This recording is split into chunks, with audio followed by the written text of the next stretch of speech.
it's me, MC of Healthy by George.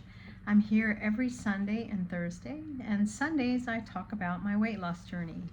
And this has been, about now a year and almost 2 months on tirzepatide. And the truth is it's going slow. I'm at a 7.5 milligrams, and I've lost only 1.5 pounds over the past month, so it's slowing down. But I haven't changed to the higher dose because I am preparing to have a surgery in 10 days. I'm having a hysterectomy because I had some precancerous cells. And I've put this off for almost 2 years, so I'm facing it and I'm going to get it done. And yes, I am a little bit hesitant, but when I look at the many things that are complicated about cancer, that are both ovarian cancer or uterine cancer or cervix cancer, the odds are not great when it comes to treatments being successful. So I believe that by being proactive at this stage, at this time, that this is the best choice. Now, would I love to choose something differently? Definitely. Surgery is never something that's to be taken lightly.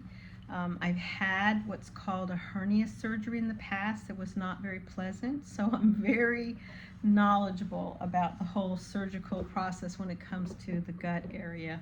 And I get a little hypersensitive about it, but the two things that are giving me great comfort is I know the surgeons very well.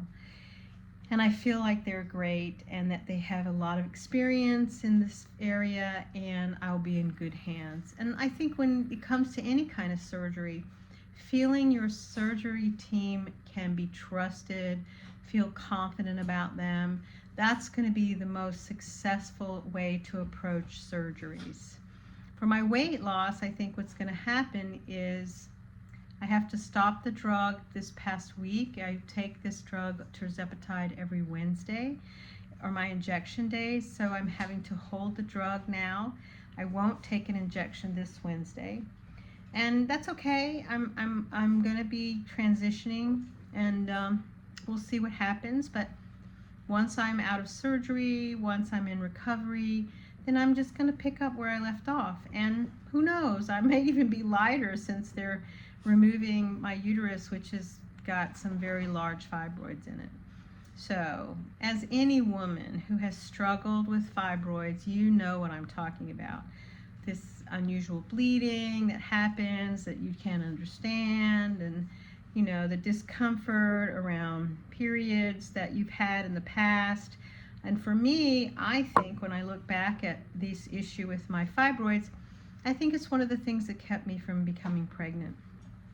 I was married for quite some long time, and we were never capable of having a baby. And I wonder sometimes, this is before I was even diagnosed with polycystic ovarian disorder, I wonder sometimes if this was what played into me not being capable of having a baby. I think we're learning more and more about women's infertility and all of the complexities about it, and it's wonderful that IVF is available. I think that wasn't something I was really looking into at the time. I think this was still, when I was able to get pregnant was way many years ago. And I feel like somehow, you embrace that other people's children will be the children that you can nurture and be present for. And I love that. And I love also, too, being someone who can be a nurturing presence for students and for people coming into the academic field or medicine. I look forward to helping those people out all the time. So I find ways that are nurturing. I nurture myself. That's another way, too. So for me, I think the weight loss is being consistent. I think that I'm finding myself really feeling a sense of portion control. The moments, which I think is a wonderful, I listen to Alex Hermosi. He's something that he drops jewels, frankly, in a lot of ways, not just in business. But he was talking about cravings in one of his podcasts, and he said, if you're craving something, give it 20 minutes. Give it 20 minutes, do something, wait 20 minutes, set a timer. If you're still craving whatever that was at 20 minutes, go have a little bit of it. If you're not and you forgot about it, well, what do you know?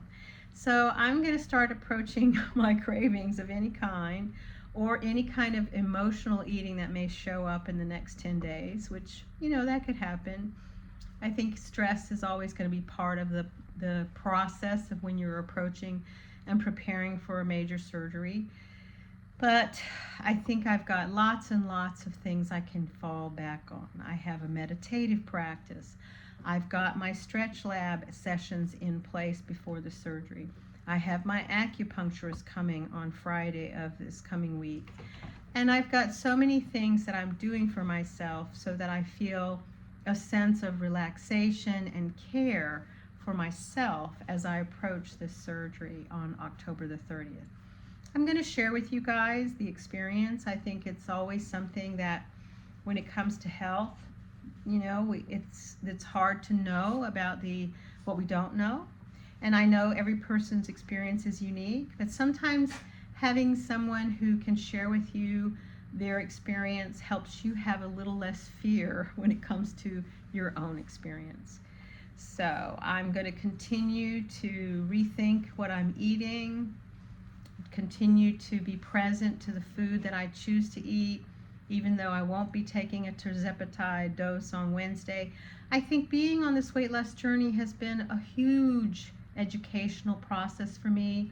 It's been an opportunity to examine what I do for my lifestyle choices when it comes to food. And it's been helpful, frankly, because as you start to learn more and more about your body, and I think also too about nutrition. And we don't have enough knowledge about nutrition. And one of the things that's so clear is the food that we have available to ourselves in our country. It's not always the best food that we have. A lot of it has a lot of ingredients that are really not good for us. And I'm going to share about that again for my Thursday episode coming this week. So be well, my friends. Recognize that you're the first advocate for your care, for your health, for your personal choices for the journey that you're on that is this life. I want us to have a long, healthy, functional life as we get older. I want that for myself, and I want that for you. So join me here every Sunday and Thursday. Please think about subscribing, or just like the button. Hit the like button or ring the bell so that you know every time I'm posting an episode. Take care and be well. Bye-bye.